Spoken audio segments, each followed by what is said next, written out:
But for those of you who don't know, this is the Pettifoggers. They're here to do a brown bag talk for the New Songs for Butte Mining Camp project, which is funded, hi Julie, through the National Endowment for the Arts.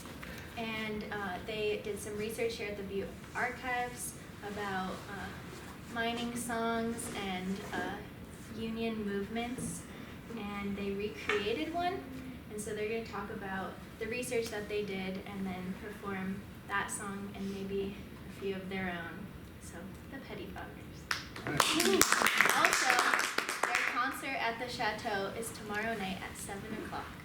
Please come. I think I was going to introduce the band really quickly. So first of all, thanks Morgan and the Archives for hosting us. This has been a really fun project and really fun for me to get to come back to Butte and do this, and for everyone to come explore the pit. Speak up. So. Oh, okay. Yeah, so we're the Pettifoggers. We're based out of Missoula, and the band has been around for probably like 4 years. It started with just Daniela and Winona, and has since just gotten bigger and bigger, and I was actually the last to join about 1.5 years ago. And since that time, we've recorded an album that is in the process of coming out soon. It's already recorded, we're just waiting on the mastering. So I'll introduce the band. We've got Blair, Libby on the drums, and Daniela Garview, she's kind of our fearless leader and songwriter. And Mark Robinson, Sam Robinson. There one. And Mark Sparrow. Oh my gosh. And Winona, Rachel on accordion. And you are? I'm Maggie. Do you want to take us away? Yeah. Well, we got to Butte to start doing research, when was that? May 25th or something? So a few months ago, and we had so much fun. We spent a day in the archives, and we got to go through the collection of a woman who had been a secretary for various unions, and she ended up in Seattle eventually, but for when she was young, she'd grown up in Butte, and when she died, she left all of her belongings, or I guess probably her family donated them to the archives, and somebody at some point found a little booklet that had been published, I believe, in 1917, and all it said was by Home Talent, and it was a pocketbook of songs, like labor songs, to sing at union meetings, and the songs were set to pretty standard tunes that everybody would have known at the time, but the words had been rewritten to reflect like current events, like specific strikes often, working conditions, and like stories of working in Butte mines. And nobody had ever seen this before. None of the songs had been recorded until this program started bringing artists in. So we were really stoked to like dig through these old songs and bring them to life. And the first thing I noticed looking through this book is that like half of the songs had been written by somebody who only went by Scotty in quotation marks. Scotty with an I-E, not a Y. Very important. And we thought, okay, the logical first step is to like figure out who is Scotty. And a couple of the employees of the archives gently informed us that so many people had tried to find Scotty and like don't even worry about it. And so Winona and I were like, we're gonna find Scotty for sure. We're definitely finding him. But we didn't know anything. It could have been a woman. It could have been multiple people. We didn't even have any indication that that was their actual name, or if they were Scottish, or if it was just some nickname that somebody had given them. And it seemed pretty obvious that they wanted to remain anonymous, given that there were so many songs and not one of them had like real name attached to them. And so I'm gonna let Winona in a second talk about like all of the different avenues we went down trying to find Scotty. But first I kind of wanted to say like why we chose the song that we did. And when I was flipping through the book, it was the one that seemed most vivid. It had a lot of like physical descriptions of being down in a mine. It had some pretty fiery language, especially in the second chorus. And it had a lot of terms I didn't understand, stopes and drifts and raises and buzzies and hotboxes. And it was very like kind of mysterious, vivid and mysterious at the same time. And so we found the standard tune that it had been written to accompany, and we listened to that, and we thought, well, this is a pretty like rousing song. We could make this really fun. Maggie will talk a bit about the original tune. But yeah, that's why we chose it. And mostly it was really for the images.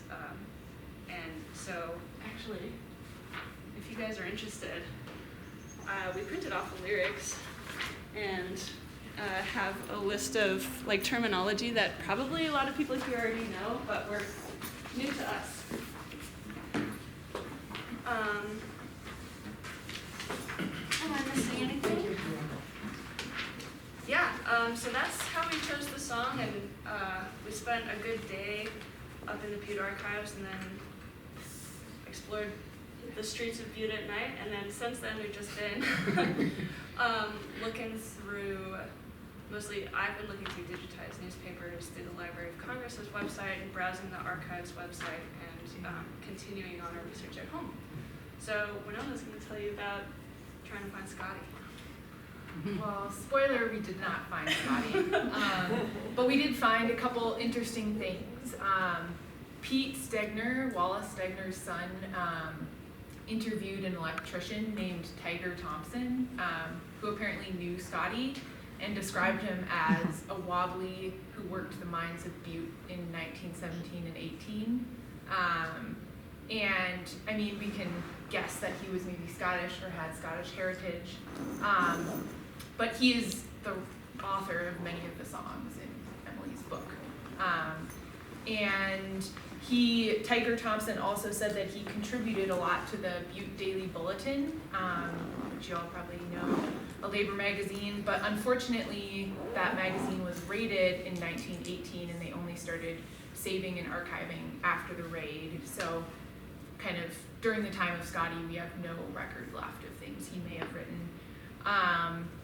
But some of the research we did here is we found IWW rosters from 1917 and 1918 and kind of, they were handwritten, so difficult to read people's names, but we went through, didn't find any Scotties, and we also looked through some membership cards that we found, again, no luck.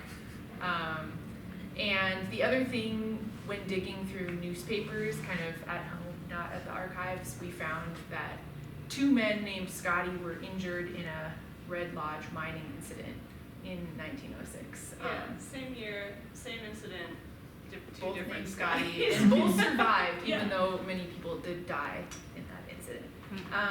But ultimately, we kind of got to the conclusion that it doesn't really matter who Scotty is, and Scotty clearly didn't need credit for writing those songs, and that was kind of, yeah, he was kind of writing songs and changing them and wanted them to be popular property. So, yeah. Yeah. So Scotty, I think it's pretty fair to assume that he's Scottish, also because so many of the songs that he wrote in that songbook are based on Scottish standards, and this is one of them. The original song is called "Standard on the Braes of Mar," and that's a Scottish kind of nationalist anthem. Not a national anthem. It's like a song that a lot of people would have known, that kind of stirred up national pride. It was written in 1745, commemorating 2 different Jacobite uprisings in Scotland. One in 1715 and one in 1745, under Bonnie Prince Charlie, who's kind of a famous Scottish historical figure. And so that's where the lyrics of the original song came from. They're all talking about this kind of uprising in 1745. And so it's based on this, the Scotty song is based on that melody, the standard on the Braes of Mar. But that song itself is based on an even older fiddle tune. Like many traditional songs, they've evolved over many, many, many years and often start as a fiddle tune or vice versa. They might start as a song and become a fiddle tune. It's all very nebulous. And I am really interested in Scottish fiddle music, so I kind of went down a rabbit hole trying to find the original fiddle tune. And it's kind of hard to know which is the original because at this point I found dozens of different tunes with the same name but different melodies, dozens of tunes with the same melody but different names, and different key signatures, different time signatures. There's jigs, reels, strass bass, barn dances. There's Scottish tunes, there's Irish tunes. But I kept coming upon the same melody over and over in different, all of my different searching. This reel that's called Braes of Mar in the Scottish tradition, or Johnny Will You Marry Me in the Irish tradition. So I thought I would just play you guys what I found, the original fiddle tune. It doesn't sound that similar to what we're going to play today because we've changed the melody ourselves, but some of the recordings of this original standard on the Braes of Mar sound pretty similar to this. So this is Braes of Mar.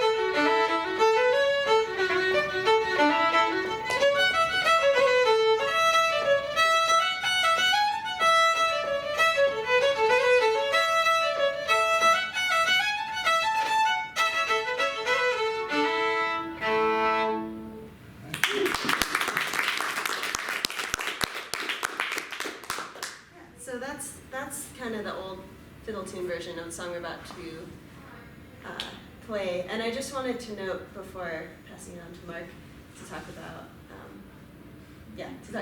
Mark's the way that these songs would have been passed down is just by ear. Rarely were they actually notated and written down. And so I just really think it's interesting to think about the history of this melody being passed down, first from tune to song, and then traveled to America in the head, in the minds of possibly Scotty, or maybe Scotty's parents or friends. And then when Scotty wrote his version of the song, like 200 years after the original song was written, it was still popular enough that people would have recognized it and known the melody to sing along with the songbook. So I just think it's a really cool thing to think about. Yeah, it's fascinating how like that stuff gets carried on, and it got me thinking about more broadly like what is folk music, because it's sort of a genre now. I mean, it's a genre, but looking at this book with Scotty, it's sometimes said, sing this to the melody of another song, which today is just unheard of. It would be illegal if someone copyrights their song. You can't use it. And it got me thinking about the ways that folk music, not the sort of contemporary genre, but the songs that inspired that genre, it was so much about not the individual who wrote the song, but the performance that they did, the way they put their own spin on it, the fact that people knew the song and could sing along with it. And it's funny, I studied epic poetry at UM, and it reminded me of that with something like the Odyssey, no one copied. Scotty is Butte's Homer. That everyone knew the story, everyone knows the songs. The point isn't to be surprised by the song, it's to be performing it with people. It was Daniela and I went to karaoke earlier this week, and it was funny to sit there and I sang a song that wasn't well known. It was like some weird Warren Zevon song, and people weren't singing along because they don't know it's some weird Warren Zevon song. But I sang it pretty well. You did. And then another person sang Fast Car, the Tracy Chapman song, Oh, yeah. and it was terrible. He didn't know any Oh, it was so, but people sang along, people were into it. And I was thinking, yeah, because they knew the lyrics, because they know the song. And the point of that space is people singing along with you. And it's in the past 10 years in music, in the music world, there's been so many lawsuits about copyright. One of the biggest albums of, was it last year, Olivia Rodrigo's album? She had to add like multiple songwriters to every song. Taylor Swift got added, the guy from the Bleachers, St. Vincent, they all got added because their songs sounded so similar. Or Marvin Gaye's estate continues to sue everything that moves. And because the point is now like making money and being seen in this way, and there is so much money in it. And it was sort of, I mean, it's sad to think about the ways that folk music is now, copyrighted and controlled by the artists, which is great, they get paid, but at the same time, it's not something that we all just, what are all the songs that we all know and sing together? And it sort of extends into that all these songs are about labor movements, and how do we, I was doing organizing with the grad student union, and some people would joke about, oh, we should sing a Wobbly song or something, but it's like all those songs are 50 years old because there aren't the spaces today as much that there are some in Missoula, like Maggie performs at a lot of the sort of, what is the music, how is the genre name? Traditional music. Traditional. Yeah. That, so it is sort of, it was cool to think about these songs as, they don't need an author, they're just about, it's about everyone performing them and everyone knowing them, and uniting together to sing that song, whereas now it's so much more about the individual that did it. There is no like Scotty. You can go look up who copyrighted every song, see who's getting paid. We have to upload all of our songs to ASCAP and another one so that to make sure people don't steal our stuff. That Daniela gets credit, which is great. It's a little sad to think of what was lost to just sort of like union halls and meetings and what folk music was before. It takes the folk out of the folk music. Yeah, before Bob Dylan went electric and ruined everything. But that's sort of what I got interested in, was looking up. Well, and on that thread, Mark and I were also talking about like where else do people sing together in public besides karaoke. The real only other place is like when you're a child and at church. At church. And fewer and fewer people go to church, and now there are lots of separate denominations, and I think there are like more songs, and so we don't necessarily know all of the same songs even if we are going to church. So it's just like an erosion of like public spaces in a lot of different forms. So that's another reason that we were really excited to get to like play this song in particular and work on this project, is I think it's something that we've been interested even apart from the archives. They changed the melodies to the songs of my temple, my synagogue. Like when I was like 18, they made a lot of them much more major, even positive. And they brought in this guy who was playing guitar and singing along. And I was weirdly, it's like my most conservative moment. I was so mad. I was just like, where's the harmonic minor? Just like me and my Jewish brethren just being super duper sad about all of this. And I was so mad because it was like the rock getting into rock and roll. And so the kids will keep coming to temple. And I was like, no, we stay here, we sing our really sad melodies. We're sad people, and that's what It's like Vatican II in the Catholic Church. Yeah. Damn it, we want to go back to the old music. Forget this hippie stuff.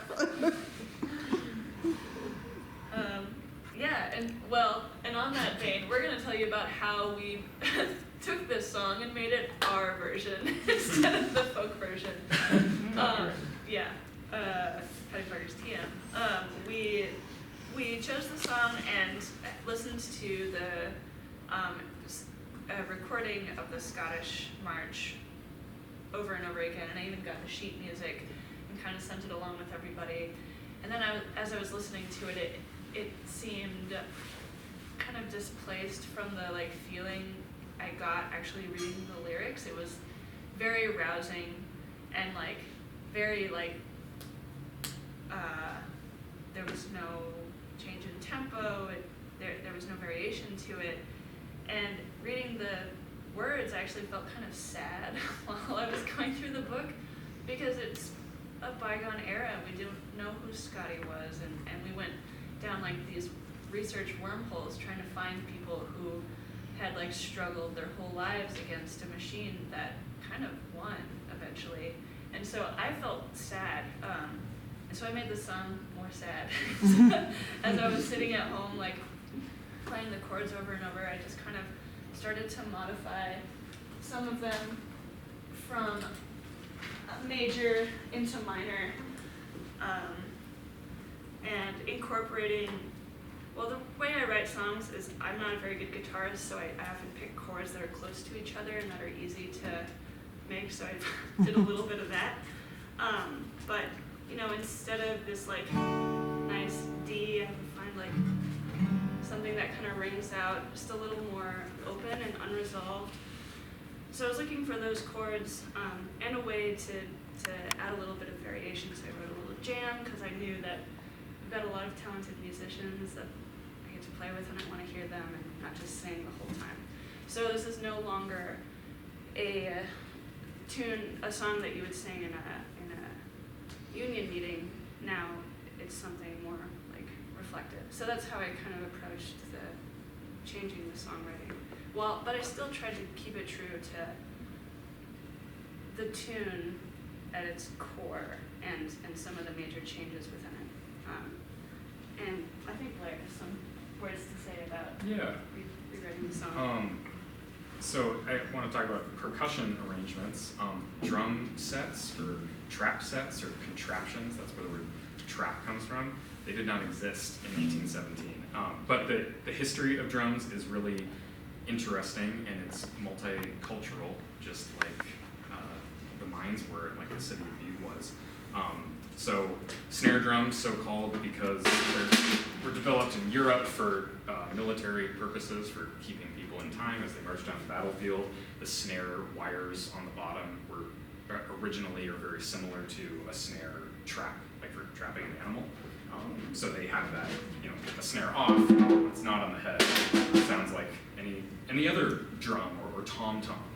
The word tom-tom is, it's a variation of a Chinese word. So I think I was seeing some down in the archives somewhere, some very, very old turn-of-the-century tom-toms, and those weren't ever fully produced in the United States until the 30s.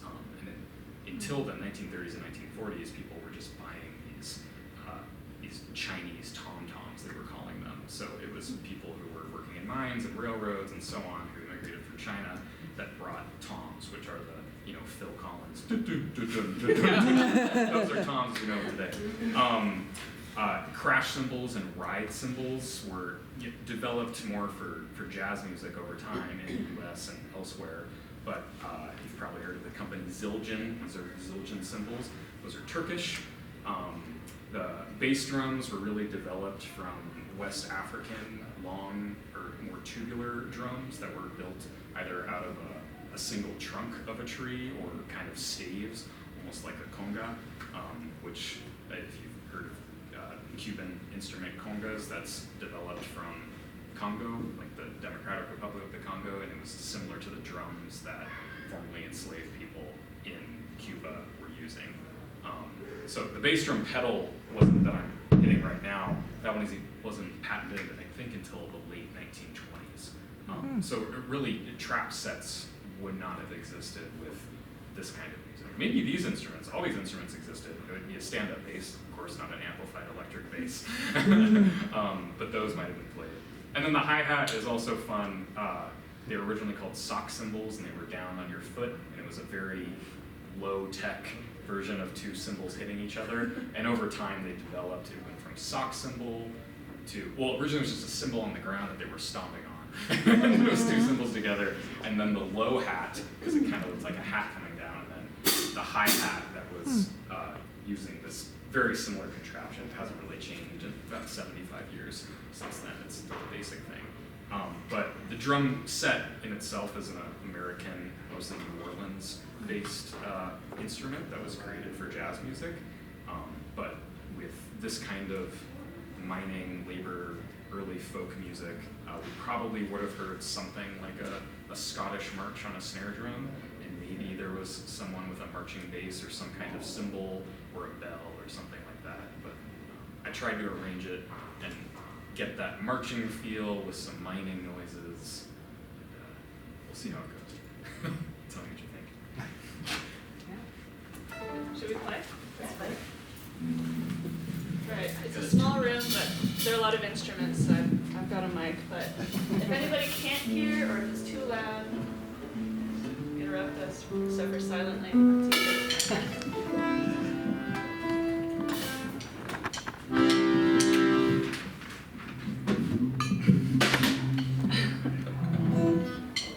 Alright, so this is our version of The Miner by Scotty.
The miners rebel.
follows a rabbit hole that I chased deep. And actually had been chasing before I even knew about this song, or very much about Butte. And that's, it started with animals in unlikely places, because as I was looking for Scotty, I work at a doctor's office, and so I have a computer up in front of me all the time. And I started going through the Library of Congress's newspaper archives, which is really good, and it goes up to, I think, 1963, and you can do word searches. And so I was like highlighting all of the Montana papers, and I was like, search for Scotty, Butte, mining, within like 50 words. And I would just like scroll through these old newspapers. And I started to get a sense of, you know, and I had given myself a time frame of basically the late 1800s until 1920. And the sort of collective stories of Butte started to become very blurred in my head. And half of the Scotties that I found were animals.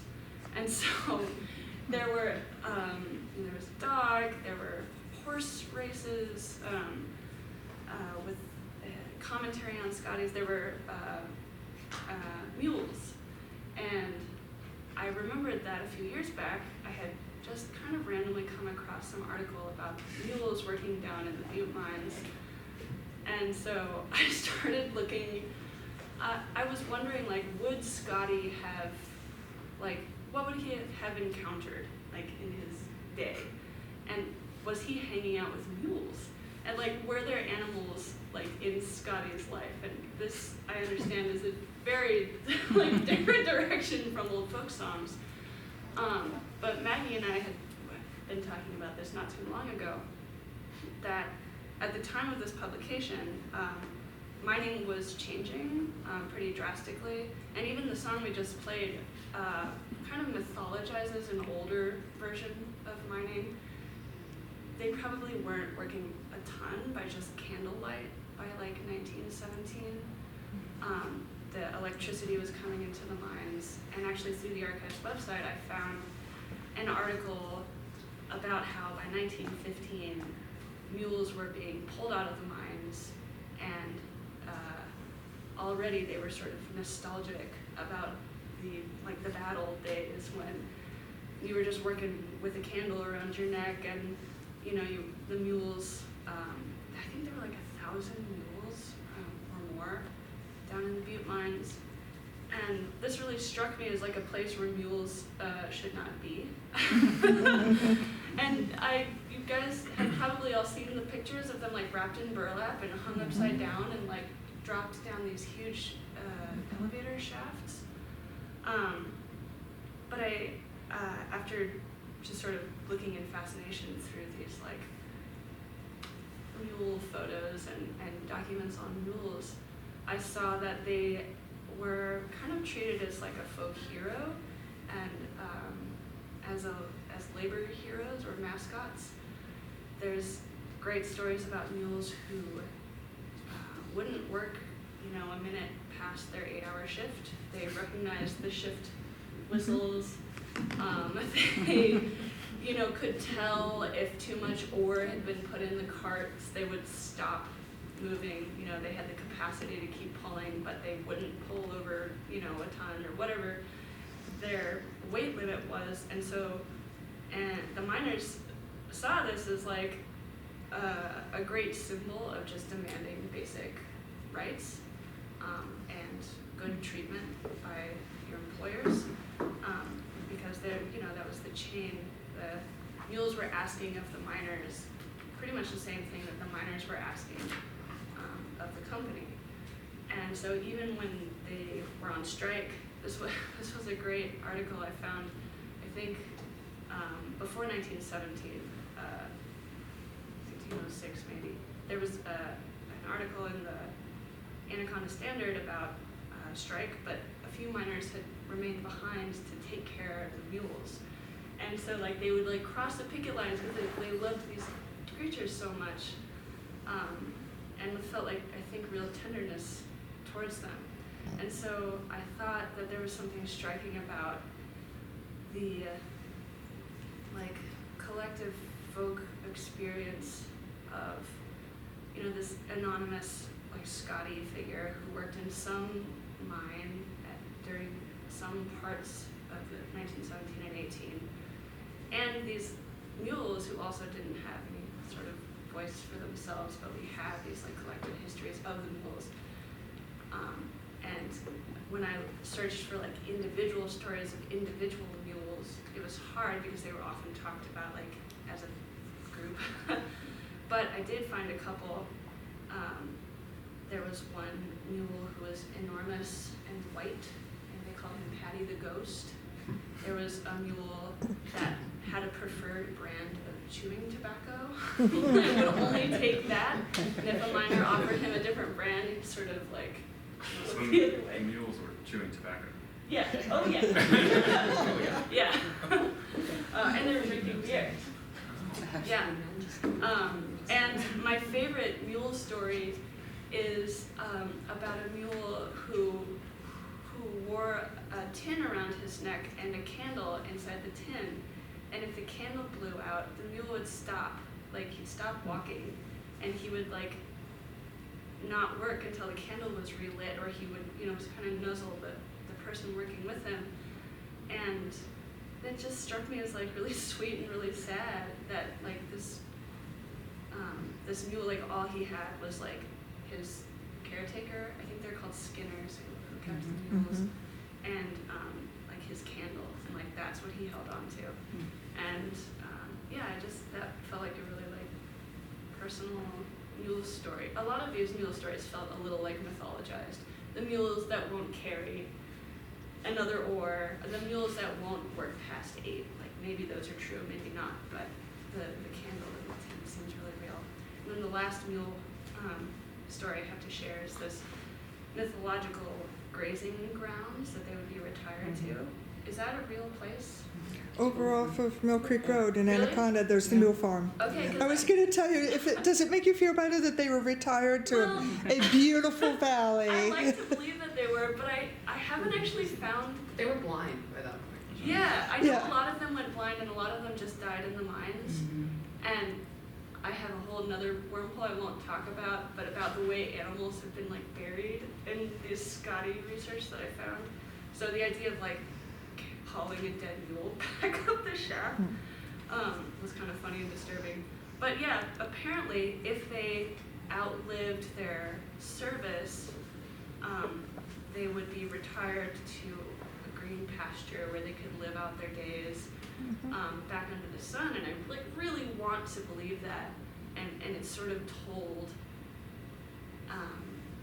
as a like feel good story, but I don't know how many mules were actually like sent back out to the pasture, but I want to believe at least one of the mules made it Well, back there's out. still a few structures standing, and, Yeah. and there's like a parking lot, interpretive area Yeah. there. And that's where they raised them, right? Like for the mines? I don't know if they raised them there or not. I don't know I think that so. much about it. They might have. Yeah. So I found mules like infinitely symbolic of like the change in mining conditions during the early part of the century, and the kind of stories that got told about the mines between like the inhumanity and sort of the tender stories of like lighting a candle in a cup or getting turned back out to pasture, and like advocating for themselves. I think the mules did a really good job, and they stuck with the miners. And we actually found a couple of folk songs about mules while we were doing this research. So the first one we're gonna play is actually a Gillian Welch song. She lifted her title from another American songwriter. I can't remember his name. The same guy who wrote Camtown Races. He wrote a song called Hard Times, but Gillian Welch made the song more sad, as she does, and wrote a song incorporating a mule. So we're going to play that for you first, and then we're going to play another Mule in the Mines song that we found.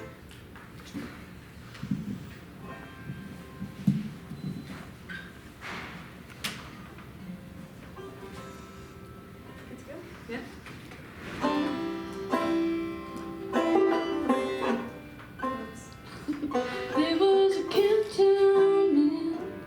He used to plow and sow.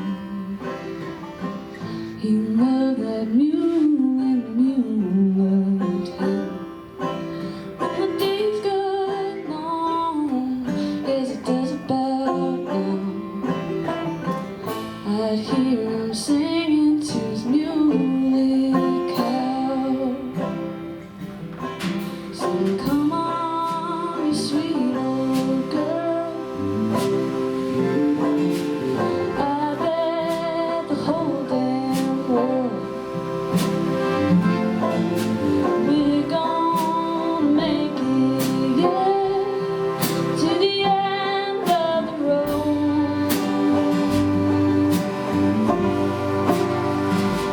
Singing hard times, they're gonna rule my mind.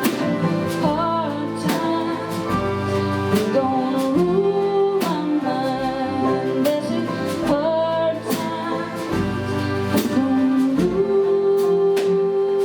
my mind. No more.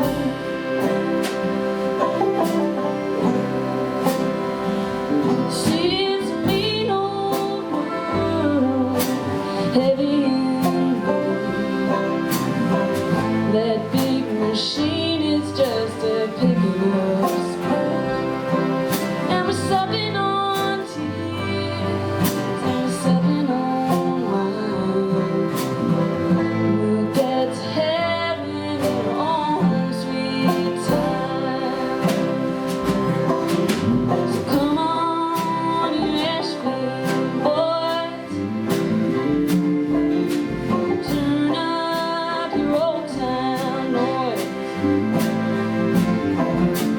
Kick till the dust comes up through the cracks in the floor.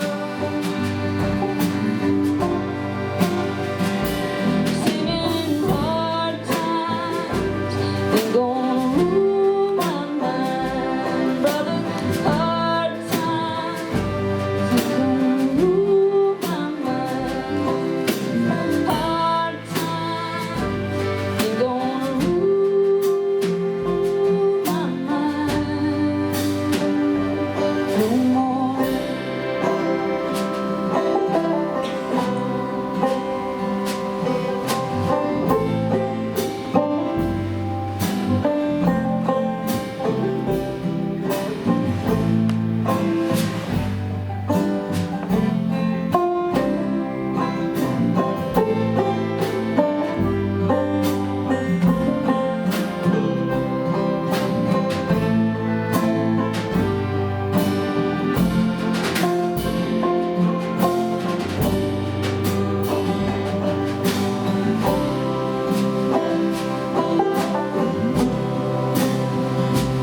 Oh, but the Canton man, he doesn't plow no more.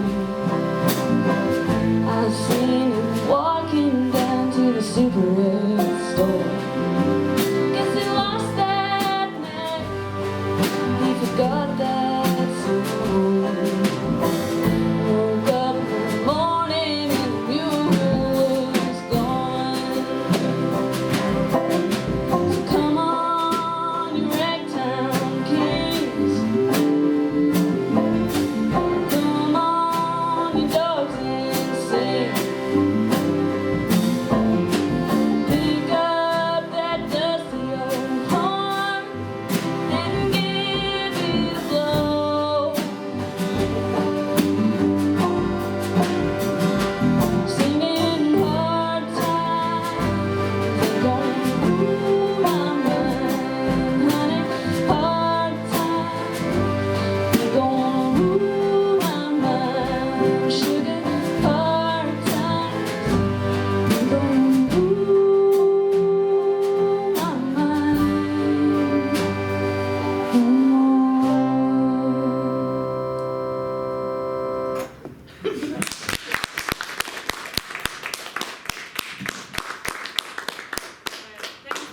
That's a good song about loving a mule and loving and losing a mule. And the last song we're gonna play is one that I discovered actually a few years ago when I was going down my first mule, my mule hole. When I was writing a paper at some point about animals in strange places, and that's how I stumbled upon these mule minds, or mine mules. And I saw this strange footnote in an article I was reading about a standard mining song.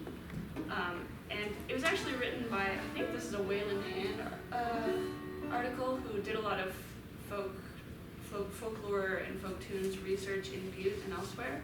So he was writing about Butte, but this particular song, he says, is ubiquitous wherever there were mines in the early part of the century.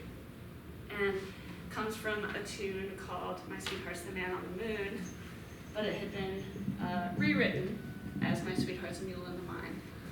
So I'm gonna sing a little bit of the original, and then we're gonna play the rest of the song, and then happy to open up to Q&A. Oh yeah,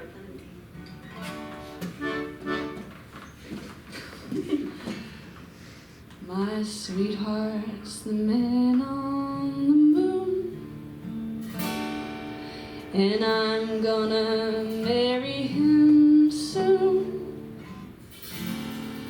'Twould fill me with bliss just to get one sweet kiss, but I know that it doesn't, I never would miss. I'll go up in a great big balloon to see my sweetheart on the moon, and behind a dark cloud where nobody is allowed, I'll make love to the man on the moon. My sweetheart's a mule in mine. I drive her with only one line.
So yeah, thanks for coming. Thanks for hosting us.